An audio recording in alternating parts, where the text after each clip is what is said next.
One.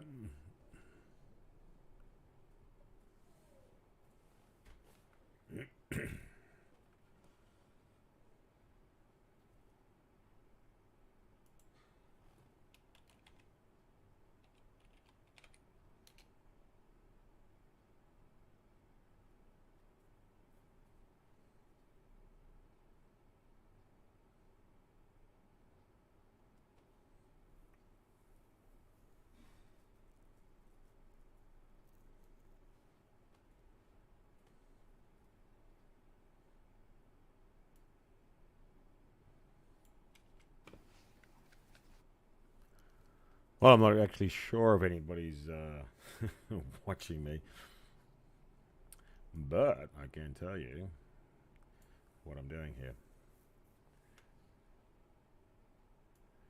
All right, so I'm basically making a small social media for another channel that I have. Actually, it's for my business. It's called the Muscle Factory, and I'm doing these little shorts of nutrition bits. Hello, I got a viewer. I'm basically making a quick edit on a reel that I'm making for the social media on Instagram, and I thought it'd be pretty cool if I could just sit here, answer a few questions, and at the same time show you how quickly I can use or do the edit for this little social media project. So here we go. So what I'm going to do, I'm going to zoom right in on this timeline here, like so. And I'm going to press S on my keyboard. So I'm actually just working on where I want to place the quick or the very short edits. Let's take a look at your breakfast. Here's a fun fact. You practically eat the same. So the topic of the day here is I'm doing this on breakfast. Why do we eat breakfast and how often we should eat breakfast? Very quick pace sort of video. So I'm looking for the pauses where I just want to make a quick edit and get on to the next subject, because you're going to lose people's attention really, really fast. Many historians. All right. Now I'm also reading off a teleprompter, and that's why you see my little finger on this little clicker here, because sometimes the information is a bit hard to remember everything at once. Now here's interesting. You may come across this as well. As you move the slider along, this annoying time marker is in the way, so you can't see the wave format. So what you need to do here is just zoom in like so. If the wave format or that little marker still comes up, use your keyboard shortcut F, like so, and then you can place it exactly where you want it. D goes backwards, F goes forward. Press S, you delete that clip, and now you make a quick edit. Many historians. Or a jump cut. So let's keep moving. So I pretty well know what I'm talking about in this video. As I'm moving along, this flat line basically means I'm either thinking about something or I'm breathing. All right, so we don't need that, so we cut that out as S. And then again, I'm just going to move the F on my keyboard. If it's relatively short, you can also hold it down like so. It moves it. S. Bam. There you go. Now, don't be afraid to ask questions while you're watching me. Look at that. I got 4 views. This is, by the way, if you are listening, I'm not even sure if this is working. If you are listening, this is actually the very first time I've actually attempted to do anything like this. But anyway, let's keep moving.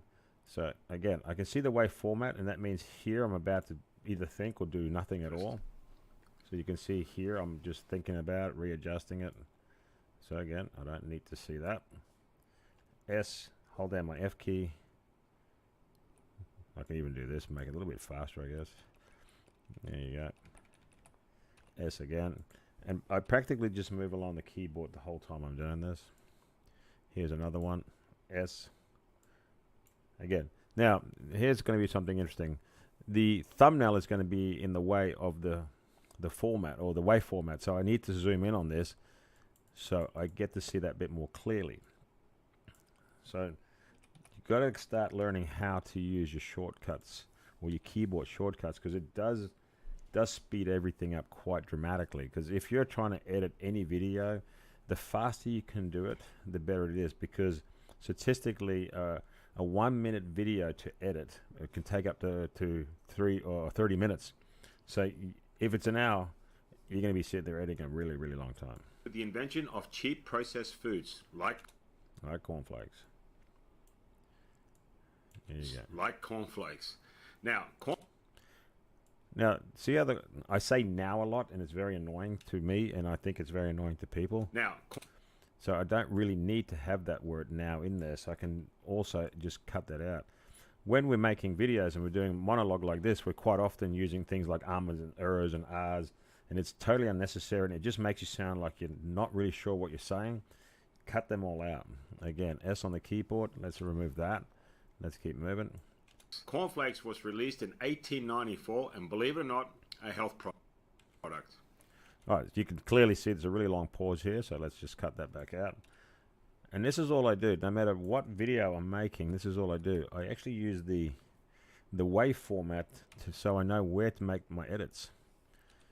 Very rarely do I do it on, say, a visual effect. I do it more on an audio effect, because it's much better to do it that way, because audio, people will tolerate bad video as long as the audio is good. And also, if you're talking about a certain subject, be fast. Don't be slow and drag it on and and you really end up losing people's attention. And like I said before, it just makes you sound like you don't know what you're talking about. Okay, S again. Let's move it here. Now, again, that little time marker keeps popping up, and that's really annoying. And if I had it my way, I would tell Corel, is there an option to turn that on and off? Because it is really annoying. Made from refined corn, fats removed from its grain, then dehydrated. And now, you can see like the word and. Then people don't really need to hear that word, so let's cut that out. And we just keep moving. We just keep doing this time and time again. And this is pretty well how I edit all my videos for social media, because most of my videos, unlike the ones that you guys are seeing, which are the tutorials, most of my videos are for the social media, and the only thing I make the videos for is for my other businesses. And for those who don't know, dehydrated and pressed into small flakes. I own a couple of gyms here in Thailand. So one's in Bangkok, and there's another one that's really far from here. Well, when I say far, it's about a couple of hours drive, and it's called Pattaya City, and it's on a beach. It used to be the old R&R for the Vietnam War, so there was a lot of drinking, gambling, and whoring going on. But they've been trying to slowly clean it up. But I think they're failing, because it's been well established that that place is definitely for men to party. Cornflakes itself is a GI of 91. Sugar is a GI of 100. So it's pretty. So it's pretty high. All right. So we just keep doing this the whole time. So don't be. If you are watching me, so I've got a few people watching me now. If you are watching me, feel free to ask me any questions. Like I said, for those who just joined me, I've never done this before, and I thought I'd give it a go. See what sort of response I get, and if the response is good, I'll keep doing it. If the response is poor, then no point really. Why would anybody listen to my voice? Is beyond me. Brands of cereals on the market, pushing to millions of kids each day. All right, long pause, quickly again. S cut. I can drag it all the way here and use the F key. Quickly make another S cut. Delete that one. Let's go. You can use your mouse wheel to also move this. Again, like I said, know your shortcuts, because it really does speed up your editing workflow. Skipping breakfasts. Bad signs have. Alright, let's cut all that. Empty noise out. F on the keyboard and slide it along. S again.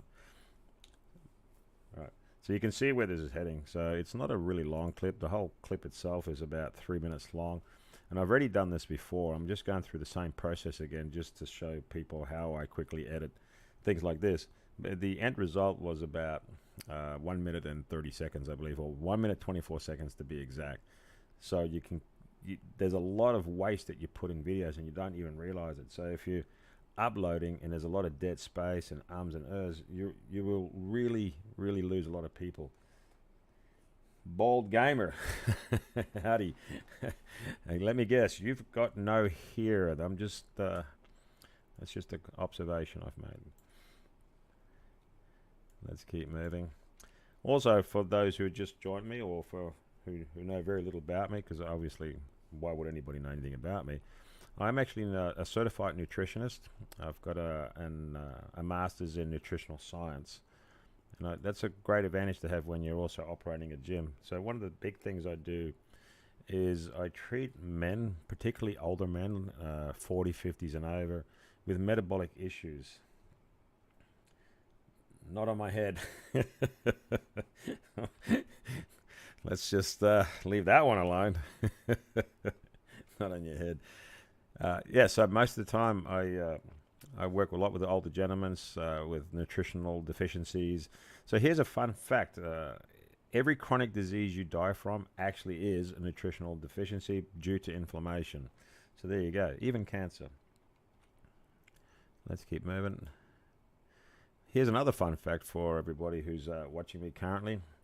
The demographic of people that actually watch my videos, believe it or not, is men over 55. 99% of my viewers are men, and I've got 1% viewers with women. So I'm not really resonating well with the ladies, am I? That's all right. I'm an old man too, so it doesn't matter. There you go.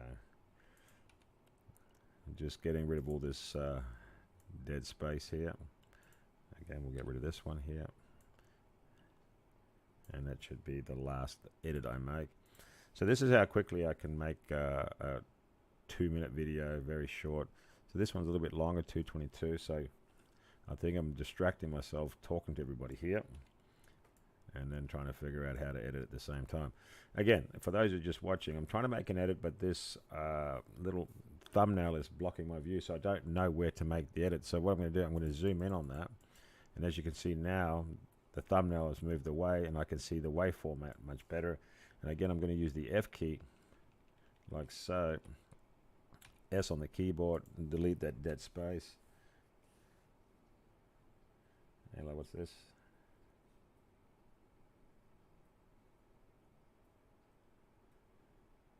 That's a good point.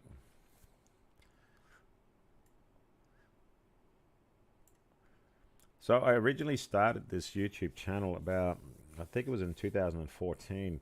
And the thing was, I went out and made videos of bodybuilding contests in my area, and then I wanted to somehow edit it and upload it to YouTube. And the weird thing was, I had no idea how to do this. I used Windows Movie Maker. It kind of limited.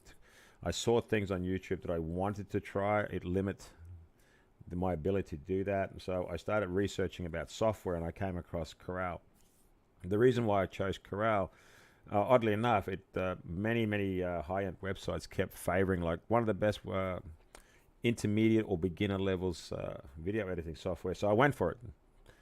But the problem was nobody was making YouTube videos on it. I had no idea how to use it. So I started reading the manual, and then I just thought to myself, if I'm struggling to understand this software, I can't be the only one. So I started making a little video of I think my first one was about how to even just import a video and trim it. And I really didn't expect that anybody would be interested in it. And lo and behold, people started watching it, commenting, and I thought, well, that was great. I'll see if I can make another one. And I made a second one, and it took off. I got a lot more views.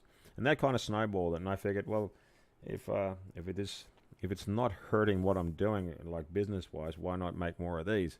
And eventually got to the point where Corral themselves contacted me and said, listen, more people are watching your videos than they're watching our videos. So why don't you officially work for us? So they started supporting me by sending me all their software and then putting me in their affiliate program and whatnot. And the biggest thing they did for me one year was I got hit by the big storm, and the only section of my house that got damaged was my computer room.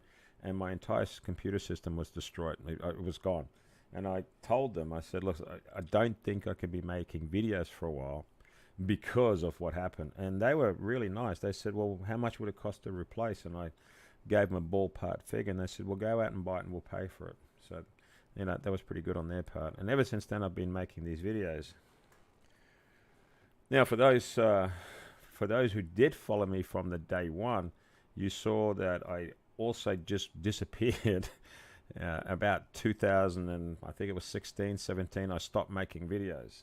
I just completely went cold turkey. And the only reason I did that was because I started working on my gyms. That took priority, and I'm the sort of guy that I give everything my level best. So I figured the gyms was more important at the time than making videos for YouTube. So that's what I did. Oh, thank you, Bald Gamer. You found my video. See, this is the thing why I do it for, because for those people who watch my videos and they leave comments like, "Hey, that helped. That was great." That's the reason why I do it. I mean, I've got a business. I won't brag, but I'm comfortable, and my business is doing well. So I've got lots of free times to do this stuff for people, and my audience reach is very, very small. Like my videos get like 300-400 views, and if you really think about it, that's not a lot, considering there's 8 billion people in the world. But the thing is, it's the 300 or 400 people that I reach, and they appreciate what I'm doing, and that's the reason why I keep doing these. And to be honest, I absolutely enjoy it. I try to keep figuring out what else could this software do.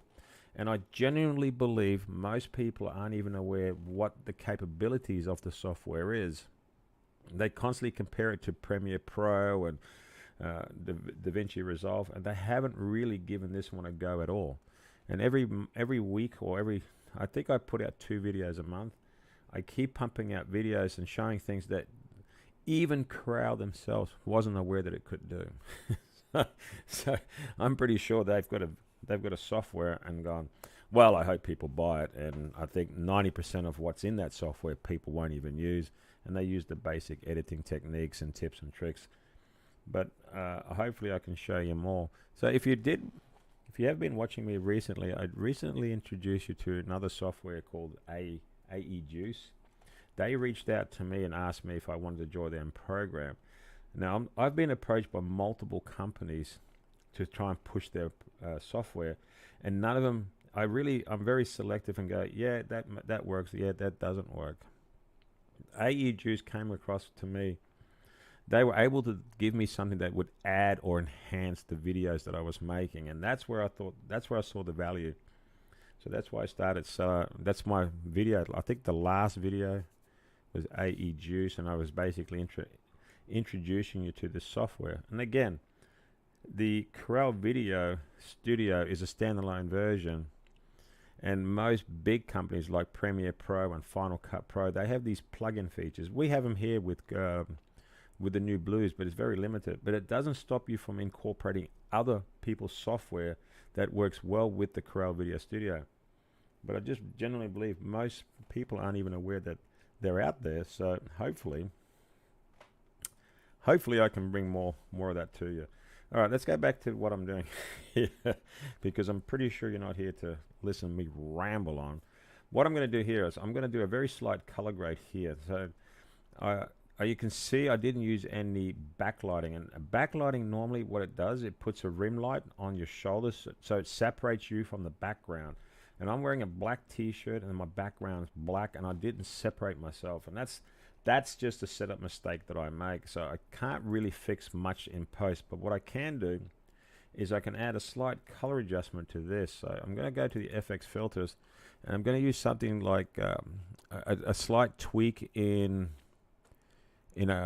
what am I looking for? Gamma. So I'm looking for a plugin that can control the gamma.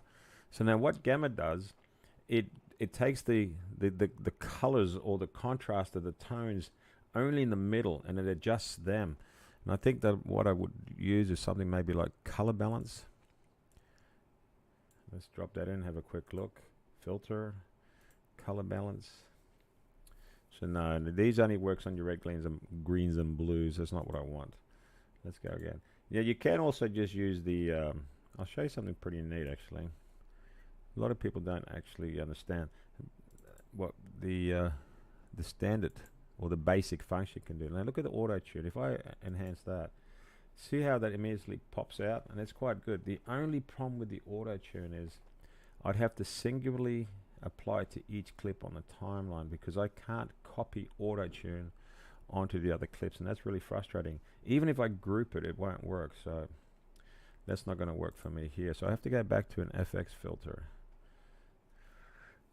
The problem is I can't remember which one I used. It's getting late. It's 10 past 9 here in Bangkok, by the way. what time? What's the time where you guys are? If somebody could drop that in the chat, because I never know how or what time it is. I think most of my viewers are in Australia, the US, and for some odd reason, Brazil. Yeah, who would have thought that? So it's oh, UK. There you go. 3:10. It's the UK. That's right. We can actually use it something like a gamma enhancer, so we can do that. Let's see. A Luma key is pretty good too. Chrome key. So I'm just looking for something that could actually help me. But as you can see, I'm not really concentrating on my workflow. I'm just busy rambling on. Ontario, Canada. Well, hey, welcome. In the morning, 10 o'clock in the morning. There you go. Everybody's everywhere. So what I've learned over the years was the YouTube algorithm actually gives you a tab that says audience. And in that audience, what it does, it tells you when most of your viewers are online. Now, according to them, most of my viewers are online right now, right at this minute. But it always says 9 a.m. And I keep thinking, is that 9 a.m. my time, or is it 9 a.m. somebody else's time? So it's always one of those things you're never sure. But I think 9 a.m. is probably the peak time that most people are online. Because why would YouTube lie? Probably all the time. Because that's what we do, right? Let's look at ColorFast. I think that's the one I used. Now, ColorFast is actually quite very powerful plugin. Before they had all these color adjustments, I think in like the 2018 versions. Yeah, Phil Gum, there we go. I was using the ColorFast the most. So I'm just going to punch this up a bit. Let's go. Primary colors, punch it up. Punch it up. Oh, it's going backwards.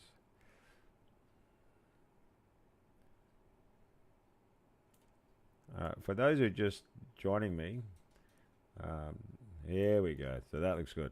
Now the reason why I only do it on the first clip and I'm using an FX filters and not the color tab is because if you apply an FX filter to the clip, you can copy and paste all the attributes to the other clips.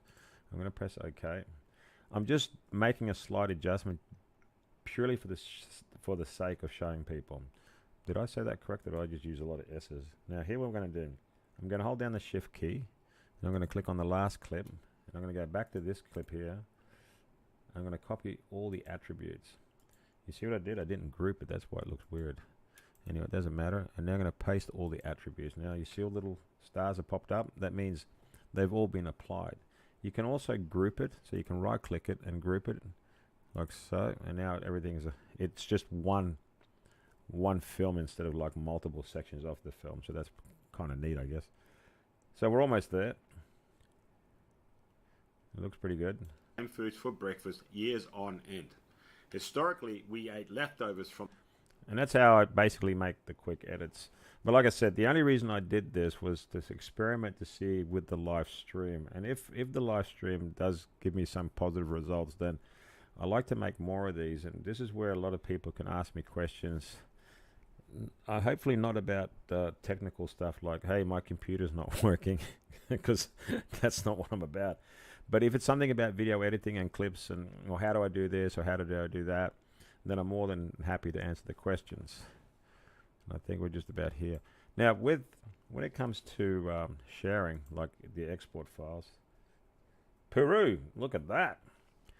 I don't think I've ever met anybody from Peru. Welcome. All right, so you can see if I highlight the same as the project or the same as the first clip, it makes no difference because it's the same clip. Look at my frame rate here, it's 60,000 and I've got a frame rate of nearly 60. So the quality on this is going to be massive, but the problem also is the rendering file of 1 gigabyte. So you got to be very careful with that. You can also just go back to the standard recommendation where it's 20,000 and the bitrate is still quite high. Anytime I have any clip that's over, I try to get it at 100 megabytes. I've noticed that any clips that go below megabytes, by the time you upload it to YouTube, you have to remember that YouTube will also compress that file. Why? Because they try to save space as well. So if you're uploading, say, a clip that's 25 megabytes, YouTube will further compress that. So you're going to get lossless quality. So it starts to look really grainy and poor in quality. And you go, well, it looked fantastic on my computer. Why does it look so bad on YouTube? Because YouTube compresses it down as well. The only time I would recommend a smaller clip if your upload speed on your internet connection is poor. Unless you want to sit overnight and come to it tomorrow, that's the only way you could do it. Because I had one gentleman reach out to me. He said it takes him forever to upload a 5-minute clip. And when I asked him to do a speed test, it came back that his upload speed was not even registered at 1 megabyte. What's this? Works except getting rid and installing. Yeah, actually, I've got, that's an interesting question, Bald Gamer. I love that name. I've been using Corel Video Studio for the last, I don't know, since version 4. I honestly believe that the 2022 version is the most buggy one yet out. I have more issues with this, and I've got pretty good contacts within Corel, and they tried to help me out. Now, here's something you need to remember. Is it buggy because the software is just somehow bad, or is it the fact that your computer has softwares on there that's constantly clashing with the software? Hey, Jonathan, finally, here we go. How are you? She likes my voice. Is your wife single? She sing anybody? So you also got to remember, it's not always blame the software, saying, yeah, the software's crap and it's buggy, whatever. So when I first got the software, I honestly couldn't even work with it. I contacted my contact in Corel and I said, I'm sorry, but it's crap. It just crashes, it bugs out, and it just doesn't want to work with an MOV file. So they went in there, they did a debug system, they did everything they could, and they go, yeah, this is the best we can do. They gave me all the advice in the world, and I said, okay. And it actually turned out I had a couple of softwares, and I had an older version that was constantly conflicting with the new version. Once I had removed it, 99% of my problems disappeared.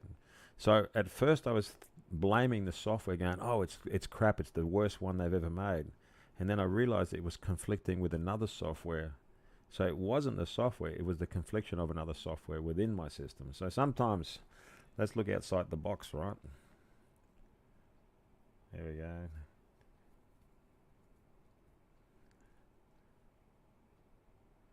Yeah, see? An old version installed. So sometimes we've got to think outside the box and not just quickly blame the first thing we see, because it's very easy to take our frustration out on the computer and say it's the software, when in actuality it could just be your computer. Also, I get a lot of questions asking me, what is the CPU on yours? Like, what do I use? Now, my computer, believe it or not, is 13 years old and I've never updated it. So I've got an i5. My graphics card is middle of the road. It's not even enhanced graphic cards for anything. It's not even good for gaming. Lucky I'm not a gamer. So I'm using very low spec computer. I do have 3 monitors, because here's a tidbit. When you do a lot of video editing, more than one monitor is going to be really, really helpful, because what you can do, I think I digressed, but I'll come back to it. When you actually enlarge this preview window, I pop it on the second monitor, and that's where it stays the whole time. And then what it does, it gives me a lot of real estate down here, because if I add multiple tracks, say like the overlay track, I sometimes work with more than 10. Now look what happens to the track. They all get squished in and you can't see much. So there you go. Look at that. It's going all over the place. We'll fix it. So what it does, it just bugs everything out, as you can see as well. It's gone crazy.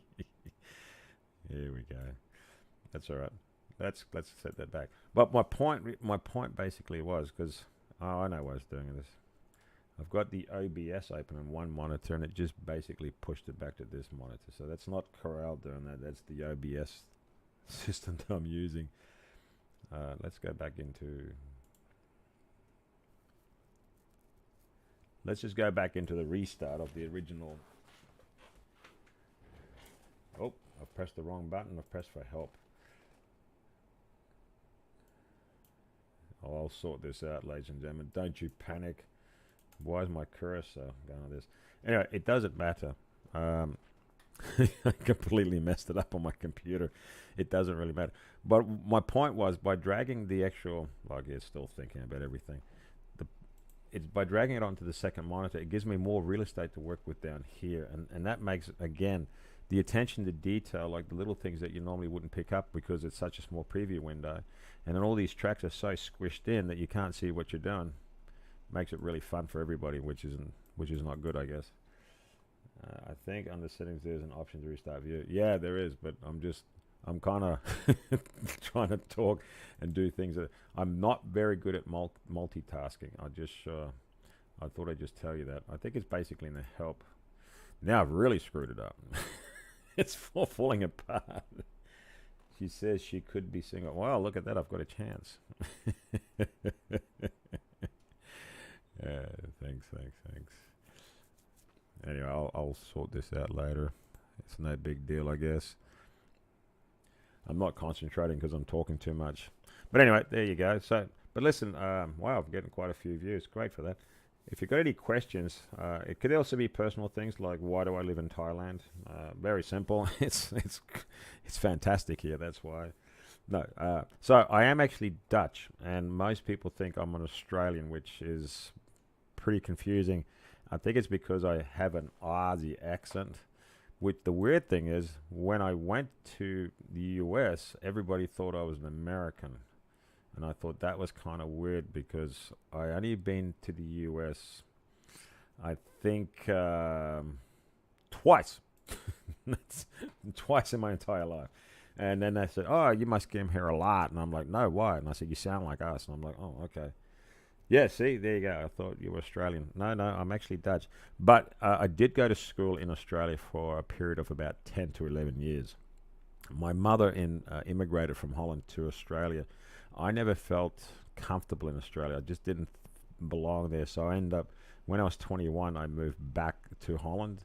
And by the age of 30, then I moved to Thailand. And I've been here ever since. So I've been here for more than 20 years. That just goes to show you how old I am. Okay, let's go to the share tab. I'm almost done. So I'm not going to push out a mega file, and I'm just going to share this right out. I'm just going to give this a quick name. And this topic was basically about breakfast, how it started. Yeah, I want to replace that. The topic was about food, in case you're wondering, how it all started, why we started eating breakfast. And believe it or not, we started eating breakfast because we could store food, and we started inventing processed food. And that's how the breakfast thing came about, because prior to that, we would wake up, we would till the fields, work the farms, and then we would eat breakfast. So breakfast is actually a modern concept. It's not something we did for, the last 10,000 years. A little bit more than you knew yesterday, right? There you go. So I think we're pretty close to being wrapped up here, because apparently I'm been on this here, for 5 minutes, and I'm gabbling. Yeah, I think I have been. All right, everybody. Hey, it's been great doing this. And again, if you can leave comments once I've finished this. If you enjoyed this, I'll get my act together and do this much more professional. This is literally the first time I've ever attempted anything like that. I just thought I'd reach out to my viewers, say hi, do a little quick edit. If you want to see something that is unique, like I've always wanted how this is done, leave a comment. And you can also join the community tab, and then you can leave comments in there saying, could you do this, could you do that? But here's the thing, I've got lots of videos coming up. Oddly, I'm always finding content I can create. I've seen other viewers where they get content burnout. They just go, I don't know what to do, I don't know what to create anymore.